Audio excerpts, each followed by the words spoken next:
નમસ્કાર મિત્રો, સ્વાગત છે તમારું આપણી આ યુટ્યુબ ચેનલમાં જેનું નામ છે ગુજરાતી જીકેની જમાવટ। તો આ રાજ્ય સરકાર દ્વારા લાખો કોન્ટ્રાક્ટ અને આઉટસોર્સ કર્મચારીઓના બાકી પગારમાં જે છે તે મિત્રો વધારો કરવાને લઈ અને અતિ મહત્ત્વનો પરિપત્ર જાહેર કરવામાં આવ્યો છે। જાણીએ આજના વિડીયોમાં કે બજેટ સમયે જે વાત થઈ હતી, એટલે કે બજેટમાં જે મિત્રો રજૂ કરાયું હતું તે કોન્ટ્રાક્ટ કર્મચારીઓ અને આઉટસોર્સ કર્મચારીઓને કયા સમયનો બાકી પગાર રાજ્ય સરકાર આપશે, સાથે જ લઘુત્તમ વેતનમાં વધારાને લઈ અને રાજ્ય સરકાર દ્વારા શું જાહેરાત કરાઈ છે તેને લઈ અને આજના વિડીયોમાં આપણે વિગતવાર ચર્ચા કરીશું। તો વિડીયોના અંત સુધી આપ બન્યા રહેશો। જો આપ અમારી ચેનલમાં પહેલીવાર વિડીયો જોતા હોય અને નવા સબસ્ક્રાઈબર હોય તો અમારી ચેનલને તમે લાઇક, શેર અને સબસ્ક્રાઈબ કરો।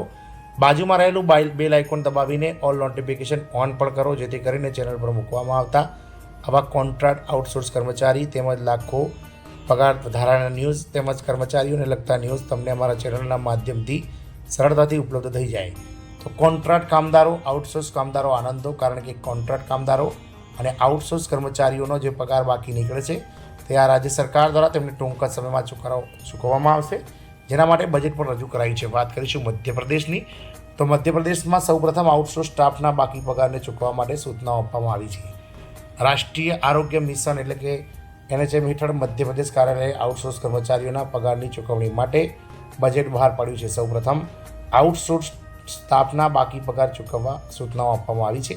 આ પછી બાકીના બજેટમાંથી કોન્ટ્રાક્ટ કર્મચારીઓને ચૂકવણી કરવાનું કહેવામાં આવ્યું છે। આ પછી બાકીની રકમમાંથી લાભાર્થીઓને બાકી ચૂકવણી કરવા માટે જિલ્લાઓના CMHOને સૂચના આપવામાં આવી છે। નેશનલ હેલ્થ મિશન એટલે કે NHMના MDએ એવી પણ ચેતવણી આપી છે કે જો આ બજેટનો ઉપયોગ અન્ય વસ્તુઓ માટે કરવામાં આવશે તો તેને નાણાકીય અનિયમિતતા ગણવામાં આવશે અને કાર્યવાહી કરવામાં આવશે। હડતાળ શરૂ થઈ ગઈ હતી, એ નોંધવું જોઈએ કે આઉટસોર્સ કર્મચારીઓને પગાર ચૂકવવા માટે બહાર પાડવામાં આવેલા બજેટનો ઉપયોગ અન્ય વસ્તુઓ માટે થઈ રહ્યો હોવાથી મહિનાઓથી ચૂકવણી કરવામાં આવી રહી ન હતી। રાજધાનીની JP ડિસ્ટ્રિક્ટ હોસ્પિટલમાં આઉટસોર્સ કર્મચારીઓએ 4 મહિનાથી પગાર ન મળવાને કારણે વિરોધ પ્રદર્શન કર્યું હતું।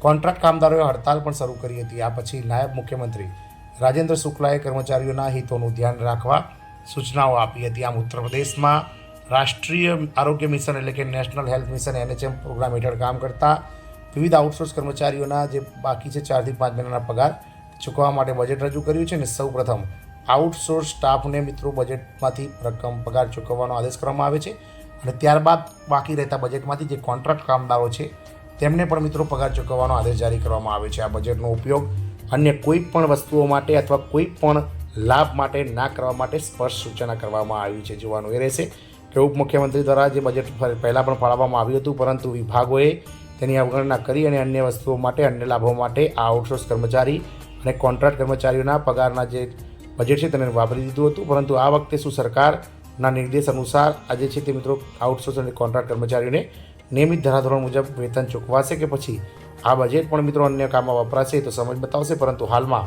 આ કર્મચારીઓ માટે આ શુભ ન્યૂઝ છે, કારણ કે સરકાર દ્વારા સ્પેશિયલ બજેટ આ કામદારો માટે રજૂ કરવામાં આવી છે। જય હિન્દ, અસ્તુ।